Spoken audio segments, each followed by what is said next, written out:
Bonjour à tous, je vous propose de vous présenter aujourd'hui une vidéo sur la réduction de capital non motivée par des pertes. En effet, il peut y avoir une réduction de capital qui peut être motivée par des pertes lorsque la société a des fonds propres inférieurs à la moitié de son capital social, ou bien il peut y avoir une réduction de capital non motivée par des pertes, c'est-à-dire que la société n'a pas forcément à passer des écritures comptables pour enregistrer des pertes euh, dans son bilan. Et dans cette hypothèse-ci, ça va par exemple permettre la sortie d'un associé. Dans une SCP, par exemple, lorsqu'un associé exerce son droit de retrait, la réduction de capital non motivée par des pertes va permettre de financer le rachat de ses titres par la société elle-même ou dans une société commerciale, une SARL ou une SAS. Lorsqu'un associé souhaite sortir et puis que les associés restants souhaitent procéder au rachat de ces titres pour annuler sa participation au capital social et réduire les parts de gâteau,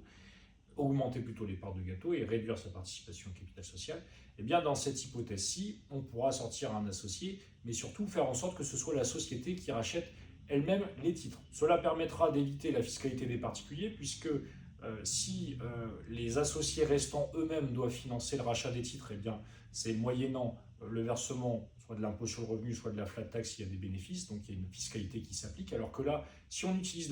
l'argent qui est resté dans la société, qui n'a été fiscalisé le cas échéant qu'à l'impôt sur les sociétés, eh bien la pression fiscale est moindre. Donc on a un effet levier à utiliser dans le cadre d'une réduction de capital non motivée par des pertes, puisque ce sera la société elle-même qui rachètera les titres, sans le frottement fiscal de la fiscalité des particuliers ou de la flat tax.